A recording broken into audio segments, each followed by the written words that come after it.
Always tells me, get to the point. Yeah. Okay. All right. You guys ready? Here we go. Well, welcome back to Sports Econ 101. I'm Edward Brown, your host, along with Vern Glenn. Me, Vern, you, Edward, and Bruce. There's a reason for that. We'll get into it just for a minute. And Bruce McGowan. Oh, boy. Okay. Now, we have on the phone a pro football Hall of Famer from, I don't want to say the old days, but let's say pre-1970. How's that? Bob St. Clair played his entire career with the 49ers.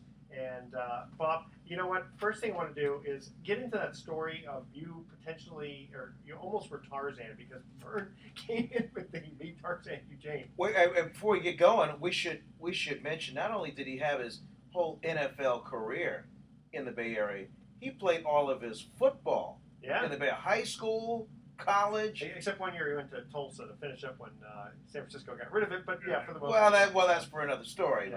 Yeah. That is quite a story, Bob. So now, how did you get to become almost Tarzan? How does that happen? Well, a reporter from the Call Bulletin in San Francisco, when Johnny Weissmuller retired as Tarzan, and he sent my name down and sent a couple of clips down and so forth of me. And what happened was they called us down, and I had to go through a test back in the Paramount studio back in the jungle set they had back there. And I was doing everything pretty well, climbing the trees, swinging, and fighting a fake crocodiles, and all of that kind of stuff. And the only thing was that they had me sitting there alongside Cheetah, the monkey, and he had such bad breath, and I tried not to frown or anything. They kept saying, "Smile, smile." And then look at this monkey. The last scene they had that had me do was I'm running through the jungle, jump over a log, come into this fierce native compound, and they've got ready to burn Jane at the stake. And I come in there and pound my chest and go, like the Tarzan. And anyway, they thought, that was the end. They called us back in 1 week. Everything was going real good in the looking at it, and on the screen, and everybody started laughing at the last scene when all these so-called fierce natives with the rings in their nose and all, with their spears. It looks like little kids, like little pygmies all around me. Because I was 6'7.5", almost 6'8" at the time, and so I came within inches of becoming the next Tarzan after Johnny Weissmuller. But, so you were just too tall? Yeah, too tall. They could have just had you hunch over. You're kind of supposed to be sort of an ape man, right? Well, then he would look like Igor. They built trenches for me to walk in. Trenches. Like they did with Alan Ladd a lot. That's a true story, by the way. Alan Ladd, they did dig a trench for the leading lady so she wouldn't tower over it because he was only like 5'3" or 5'4". Yeah. What's the matter with being 5'3"? Nothing at all. Nothing wrong. See, we always tease Vern because Vern is short, I'm tall, so I always tell Vern, I said, Vern, you and I are the only normal people around here. That's Everybody right. else is He calls it height challenge. Darn straight. Yeah. But how tall is Johnny Weissmuller? It's got to be 6'2", right? Johnny Weissmuller about 6'2", Bob? Yeah, he was about 6'2". Yeah, okay. All right. Former Olympian. Yeah. You know, it's funny because this is one of the notes I was taking that, in watching some of the old clips with Bob, because, back in those days, there weren't too many guys who were 6'9", right? Right. It kind of reminds me of watching the movie The Longest Yard when Samson, played by Richard Kiel now, he's 7'1", but still, remember how he just kind of towers over everyone? It's just kind of that kind of reminds me of you. Well, the thing about Bob was, I remember, because I got to see him play a few times. I was a little kid when Bob was in his heyday back in the 50s and early 60s. And Bob, you got tell us the story about how you got your teeth knocked out once, because that was that's scary. A great one. That's a great one. Yeah, tell us that one, because that's kind of what happened in those days, because they didn't have mouth guards. They didn't have, a lot of players didn't even have face masks. No, we didn't have face masks until about 1956. And before that, I was in the year of 1940. I think, 1955, I believe it was. I blocked. There were only 12 teams in the league, and we had only 12 games. And what happened was I blocked 10 field goals, 12 games. 10 field goals? 10 field goals in 12 games. And the way I did it, I jump over the center, and in order to do this. And this one time, it was on a punting situation, and I usually wasted a few of them in the beginning, just running over the center and running with my cleats and just chopping him at the butt. And anyway, and then when I'm ready to do it, like to actually center the ball, I would jump over the center, play like I was going to really hit him again like I did the time before, and he would immediately go down on all fours. I was able to jump over, and once I was over him, I was able to block. But in this particular case, I got in so quickly this one time that he never had Van Brockman was the punter. Yeah. He never had a chance to kick the ball. As he was leaving the ball go to kick it, I leaped at him and knocked the ball with my right hand away from his foot. And as I did, the face went down, and he kicked me in the teeth. And needless to say, it had an adverse effect there for a minute. And I would down on my hands and knees, and I'm mumbling, where's my teeth? Oh, jeez. He knocked 5 teeth out in the front of my Wow. face, and in those days they just put cotton in. Sure. Cotton was a big commodity. Put cotton in, you played. Yeah. Weren't you looking for those teeth? And they were like, Bob, we don't want to call timeout. You got to get in the huddle. Oh yeah, well, they called timeout. The referees called timeout because I was bleeding so badly, and then put me over to the sideline, shoved cotton in my mouth, and then it was close to halftime, so I played until half, and I went in, and they shot Novocaine all in my upper, where the teeth are there, my upper gums, and put more cotton in, I went out and played. I would have loved to have been a dentist on the sidelines. Oh, yeah. You got a little bad, and so I was choking a lot, bending over trying to, block and stuff. So finally, after the game, the only thing I did before I was able to go to the doctor was, I took a medication. The medication was about 24 screwdrivers. That's Oh, amazing. man. That was I hate to use the term, it sounds sexist, but that really was truly a man's game in those days, wasn't it, Bob? I mean, yeah. Unlike these guys today, they break a fingernail and they bring out the damn cart and take them into the dressing room. Yeah. I said, yeah. I was asked one time years ago when I went into the Hall of Fame. They asked me, what do you think of today's players? You think you could play with them? They're so big and strong and all that. And my answer was, yeah. I'd give them a couple of stories like that about getting teeth knocked out and playing and all of that. And I said I played both offense and defense. I said, you think these candy asses today could do that? There's no way. Yeah. Well, that's the thing too. Playing offense and defense. Can you imagine? I'm trying to think of who was your quarterback? It wasn't Y.A. Tittle. Yeah, it was. It was? Okay. So it's like I don't know how tall he was, but how did he look over the front line to see you? Okay. Tell you what, hey Pop, stay with us. We're gonna cut to our first commercial break. When we come back, I want to ask you that question again. Right. All right, our theme is baseball rookies of the year. We're in baseball season, so we figured we'd do this one. Okay. In 1964, who was the first rookie in modern-day baseball to win a batting title? All right, the first 3 emails with the correct answer win a free 3-day 2-night stay at the Lighthouse Resort. Email Edward at sportsecon101.com the answer to this question. In 1964, who was the first rookie in modern-day baseball to win a batting title? Don't touch that dial. Sports Econ 101 will be right back with Hall of Famer Bob St. Clair. All right. Having fun so far? Oh, yeah. Okay. I'm going to say Richie Allen, but he was rookie of the year, but I don't know if he won the batting title, though. He hit over 300. National League American. I think it was American. Okay, so it wasn't Richie Allen. Could have been Frank Robinson. Remember Richie Allen, Bob, the guy? Sure. Yeah, he was on the cover of Sports Illustrated, juggling baseballs and smoking a cigarette. I loved it. That was great stuff. And then he was the guy that also spelled out "boo" with his spikes at Connie Mack because the fans were just nasty to him. Yeah, that's. And Jimmy Ray Hart, you remember him? He played with the Giants. Now he was the runner-up to Richie Allen. And the sad thing about Jimmy Ray is that he had a drinking problem and it cut short his career. He would have been a great player. I mean, he was a good player for 5 or 6 years, but he would have been a great player if he stayed away from the booze. But he always said that he needed that booze to relax.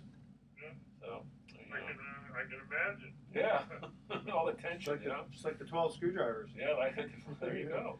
All right. Let's let me get this set up here. Okay. You still up in Santa Rosa, Bob? Yes.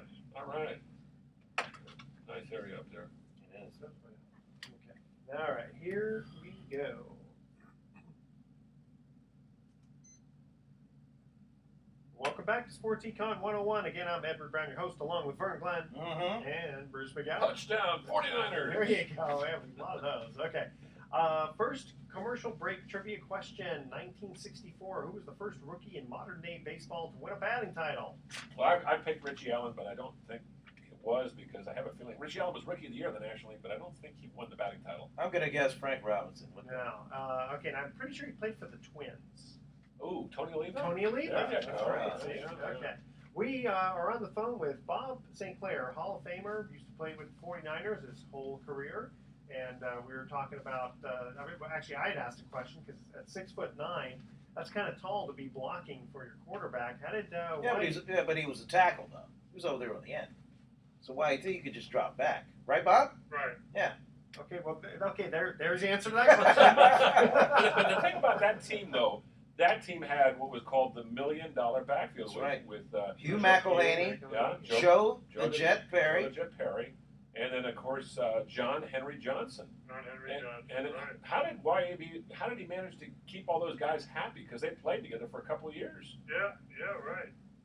I mean, what did he do to placate them? Because they all probably wanted the ball. I mean, was there a lot of talking about, I want the ball, give me the ball kind of thing? No, not really, because in those days, it didn't, contracts and the money you made wasn't based basically on how many, runs you made or how many, all that kind of stuff. Everybody was only concentrating on what was the best play, that the blocking scheme would work on against a particular team, and what back would be able to carry it better than the other back, that kind of stuff. So it's a little bit more of a team effort than what you see now.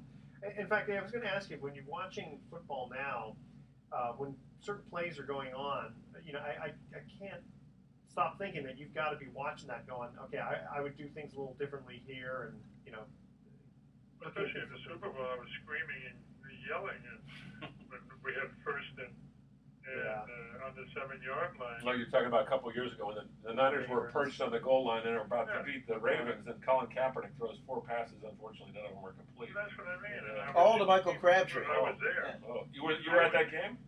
Yeah, they brought me back. Nice. I was screaming, score, one. He was averaging 5 yards a carry. Yeah, I remember that.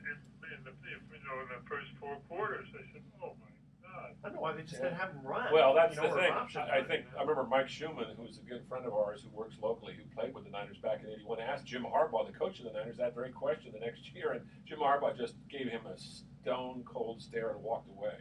Did not want to be reminded. I guess it's one of those things. Coaches sometimes make a mistake, and he just got a little. I think it was too expected. Yeah, it seems like it was too expected. Go ahead. No, I was going to say, you played, Vernon talked about this earlier, Bob, you played with the University of San Francisco Dons, Yes. and they actually were undefeated one year and were invited to go to a bowl game, but you guys couldn't go. What was the reason for that? Well, 1951, we were undefeated, and we were all happy as hell because the rumor was that we were going to be playing Georgia Tech in the Orange Bowl, and for some, national titles and so forth, the recognition anyway. What happened was, after the last game, we got home, and we thought there'd be a big celebration. We were down in Los Angeles playing Loyola at the time, there was no one there and everything else because everyone had already found out that we were passed over. And the reason was that there was, we had black players on our team. Earl Toller, who was the referee and later became a referee, I'm sorry. And he was our linebacker center. And Ollie Matson, who was All-American and All-Pro and in the Hall of Fame and everything. So anyway, the two black guys were excluded from the invitation. That you guys can come, but you can't bring the two black guys because it was south of the Mason-Dixon line down in Florida. Unbelievable. Actually, we told them to go to hell. We weren't used to that kind of. We were a band of brothers. I mean, come on. It's weird because they'd already integrated baseball by then. Well, this is 51. Yeah, but this is 51, and it was a whole different set of rules. Yeah, it's only 4 years past. Matter of fact, Bear Bryant didn't integrate the Alabama Crimson Tide until the 70s. Well, he wanted to. Yeah. That's why he scheduled USC to play them at Alabama, and that's when Sam Bam Cunningham ripped the Tide to shreds, and then you saw some integration the next year. Interesting. Yeah. Bob, I want to ask you about the idea. This comes up, people interviewing you about eating raw beef. And I was thinking, this is before sushi became style. Not just raw beef, but Bob ate raw chicken too, and that goes back to when you were a little kid or something. Bob? You can get trigonometry that way. Yeah. I sense I sense the dove hunting story coming up. Oh yeah.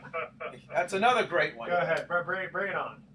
Well, yeah, ever since I was a little kid, my grandmother was part Indian.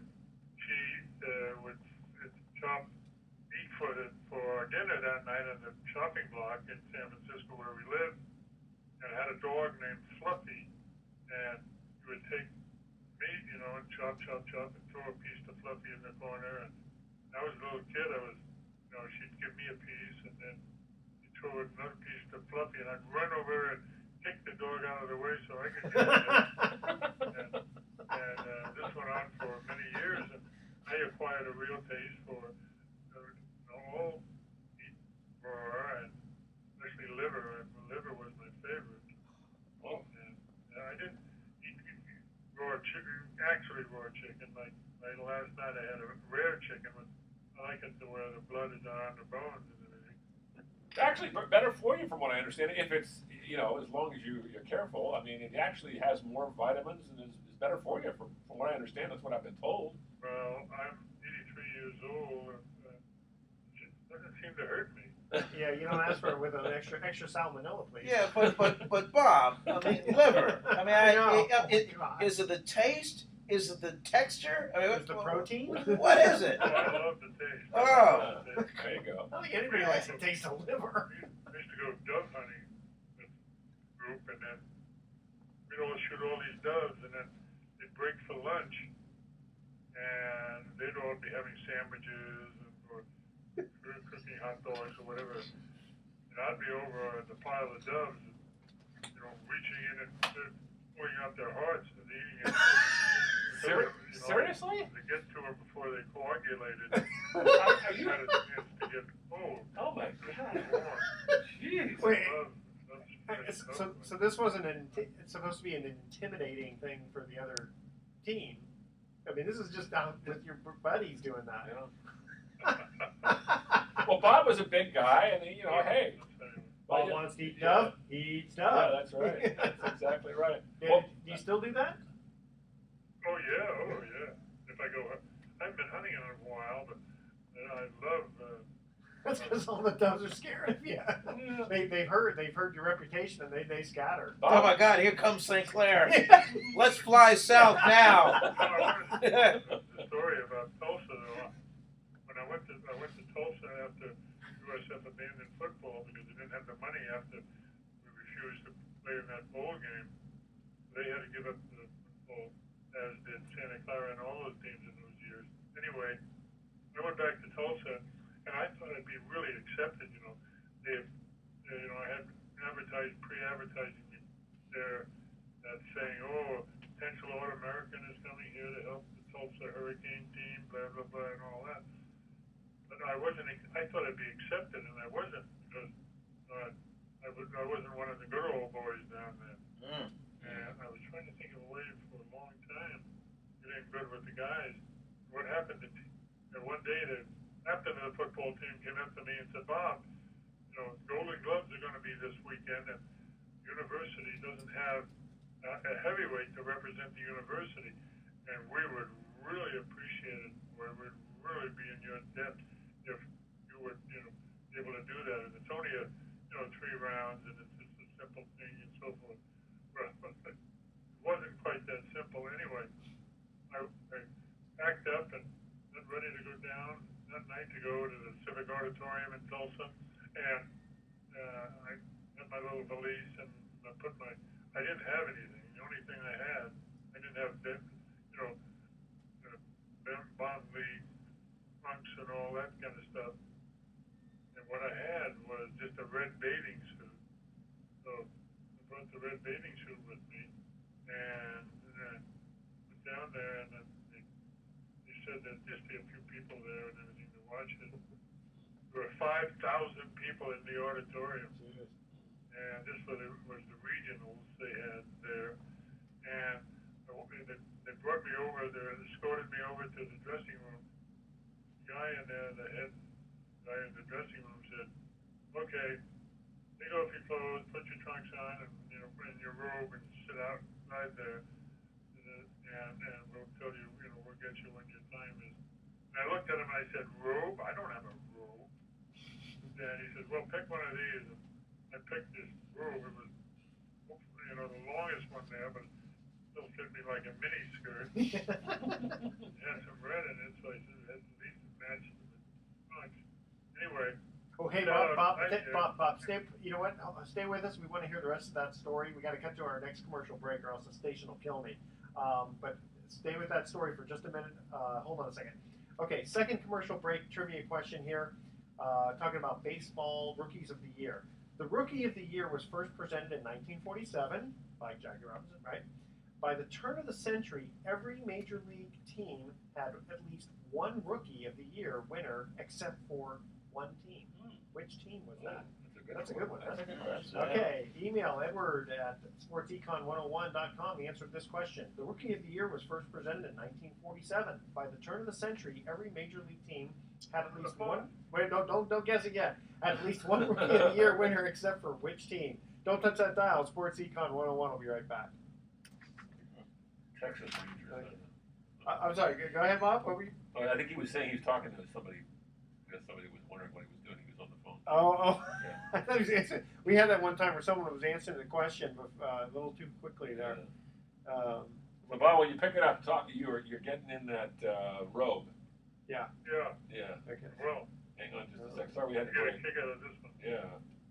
Yeah, the sports byline is kind of because it's on Armed Forces Radio. Also, they are very strict about the time that they do. Believe me, Hard breaks, all hard breaks. yeah, you gotta go. You gotta go to those breaks. Yeah. That's part of the radio biz. So, Bob, you're going to be heard in places like Iraq and the Far East and wherever we have our servicemen. Oh boy, Yeah. that's great. I guess we still have quite a few over in the Middle East. Yeah. We do. Yeah. We should have had the whole thing there and stuff, whatever they pulling out like they did was just crazy. Yeah, the whole thing was nuts. Well, anyway. Okay, ready? Here we go. Welcome back to Sports Econ 101. Edward Brown, your host. Vern Glenn. Let's go. Co-host. Vern, or Bruce McGowan, sorry. Yes, sir. Too many Verns around here. Okay. Second commercial break. Trivia question. The Rookie of the Year was first presented in 1947. By the turn of the century, every major league team had at least one Rookie of the Year, except for which team? I'm going to say Texas Rangers. Yeah, I'm going to agree. No? Nope. Pittsburgh Pirates. You're What? kidding me. Isn't that amazing? Wow. I wouldn't have thought that either. I would have thought Clemente or Stargell or, No, apparently not. Okay. Besides, I just make these things up. No, I'm Oh. just kidding.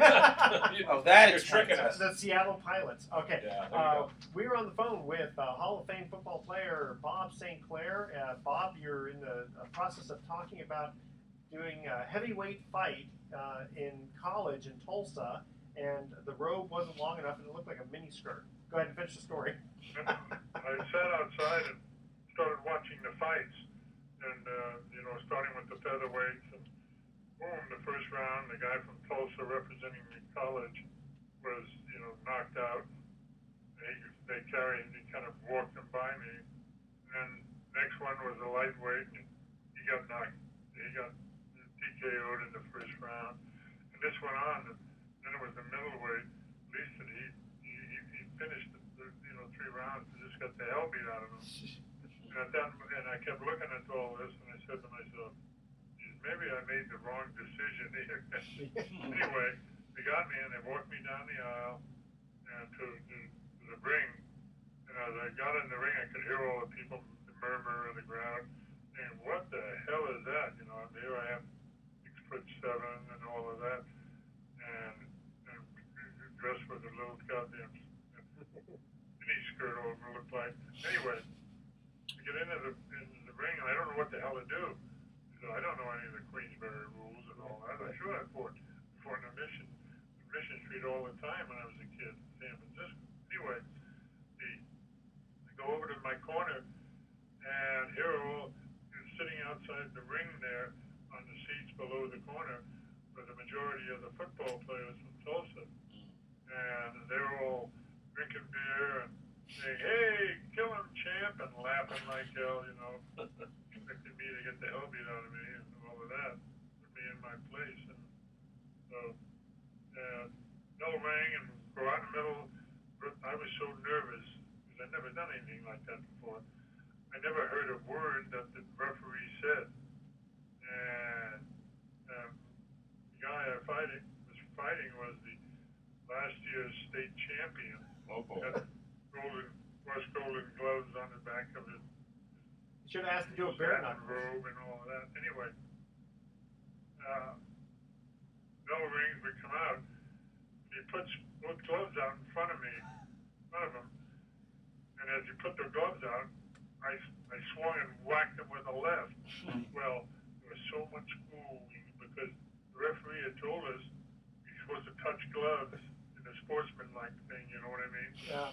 And I wasn't used to that kind of Anyway. Yeah, no gentleman rules in football. So he's yelling and screaming at the referee. And, It's like worldwide wrestling. and then he says, "Okay, now come on."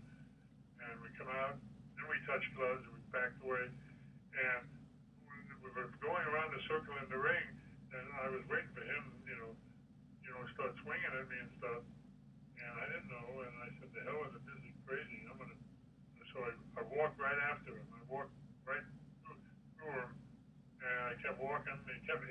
He hit me numerous times. I didn't feel a thing, and I was so pumped up. And I caught him pushed him back into the corner, and as he gave me a little weave in the bob, and a feint, and he went by me on my right side, I reached out, open glove, grabbed him by the neck, and threw him back into the corner, and I whacked him with a left and knocked him mouthpiece out. He went to go down, I lifted him up under the shoulders, and I hit him again. He fell to his knees. I hit him on top of the head. I saw that in the Rocky movie. I kept hitting him on the ground, when he was down, and and someone grabbed in the ring. Someone grabbed my right arm, and I swung it back and knocked the referee down. Oh, Wow. Did they invite you back? And then what happened was his manager in the corner threw in the white towel. He said, "No way, I'm not gonna. This guy's goofy. He's gonna. If they don't stop him, he's gonna kill that guy. My best fighter." So they put my hand up, and everybody in the auditorium, they were booing and this and that, except the guys in the corner, my football team. They were all cheering and everything. The moral of that little story I told you was, after that, I got in good with the guys. There you go. I think they were a little That scared, worked. too. Yeah. Who was the toughest player you played with? I mean, you played against a lot of tough guys, but you had, I always think of Leo the Lion, Leo the Nomalini, who was also a Hall of Famer, defensive lineman. But was he the toughest guy on your team besides yourself, of course? Well, he was the strongest. No question, the strongest. He was a wrestler also, wasn't he, in the offseason? Oh, Yeah. He wrestled Luthez for the championship. Wow. Bob, what was it like, when you signed your contract?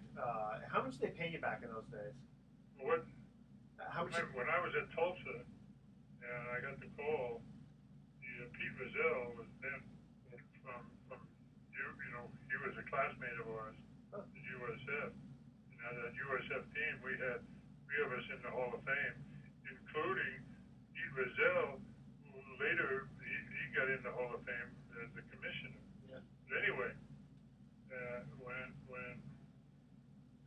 Pete told me, "Don't worry, Bob, we're going to draft you real early from the Rams," and okay, that's fine. I wanted to be back, on the coast, either the Rams or the 49ers. Those were the only 2 teams that in those days. What happened was John Arnett was still out there available in the beginning of the 3rd round, which was like the 26th player, and he was available, so they took him. Very next, boom, was the 49ers had. He took me, and I was really, I thought I'd gone to heaven. It was so great. And what did they pay you? We got a phone call from Tony Morabito, the owner of the 49ers, and he said, "Bob," he said, you're a hometown boy. You went to school here, high school, college, and now with us. You're a perfect fit. We can't wait to have you help our team, and we're going to give you, as a rookie, a little more money than we do the average rookie. We're going to give you $5,500 for the year." Wow. $5,500. Wow. And I said, "Mr. Morabito, I'm sorry. I can't accept that. I need $6,000. And the only reason I said that is because the guy next to me is a guard. He went up to Green Bay and got $6,000. And I figured that must have been, that must be the going rate. And I had to hold out for a week. And I just caught hell from my wife. And I, "What, are you crazy? We're going home." And I said, "Just hang in there. So finally, he called me back a week later, and he said, "Listen, St. Clair, we're going to give you the extra $500, but you better be as good as you think you are." Yeah, he was a beloved figure too, Tony Morabito. I know he collapsed and died during your a critical game, didn't he, against the Chicago Bears, right in the middle of the game in the stands, right? And you guys found, what was the story on that? Because you guys found out about it somehow, and Yeah, we were behind at halftime, and then found out and everything. I guess it was a shot of adrenaline in your system or something. But we all loved Tony. He was like our father. And we came out and we mustered it all together, and we won the game for him. sounds like something out of Hollywood, but that's what Hollywood movies are made of, true stories like that. I bet you could still play. The Niners could use you this year. They need someone. Good size, good technique. Yeah. Yeah, that was. Oh, sure. If they had wheelchairs, it'd be. Hey, Harris Barton had your number after you Yeah, for he did. a while. He did. Yeah, but. Same position too. Tackle. Yeah, I was. What do you call it? He also played guard. I was asked that same question many years ago. They said, "Hey, Bob, look at the salary that these guys are getting. My God, into the billions. These are women like you in the Hall of Fame and everything. What do you think that you would make now?" And I said, "Well, probably now I'd make maybe 100,000." They said, "What do you mean 100,000?" 100,000. That's way less than a minimum.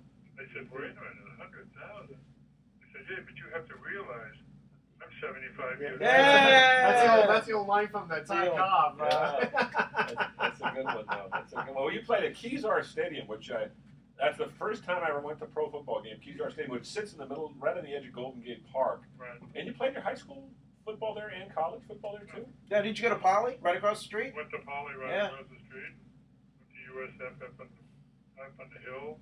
That was our stadium, and in fact, and the 49ers in 2001 they renamed the field. They call it Bob St. Clair Field now. That's sweet. That's the way it should be. How does it work, Bob? I mean, do you get recruited by USF coming out of Poly, or do you just figure, well, I guess I'm going to USF now?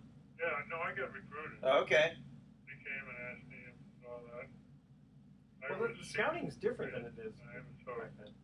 I figured, that I would get an allowance for living off campus, and they would housing allowance. And, so yeah, I could have gone to Stanford. And,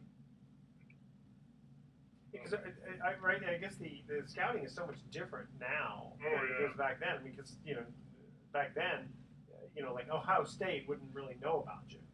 Potentially, yeah.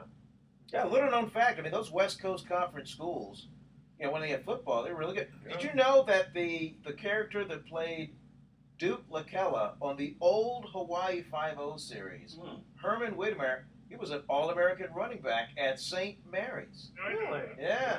Holy smoke! That's like Carl Weathers, right? Played for the Raiders, in Rocky movies. And Bob St. Clair almost became Tarzan. Tarzan. There you go. Yeah. Great Excellent. stuff. Great stuff. All right. Well, Bob, thank you so much for joining us on Sports Econ 101. We'll have to have you on again sometime. yeah, I'll tell you a few more stories when we get together. So I'm not on the air. That you'd like to.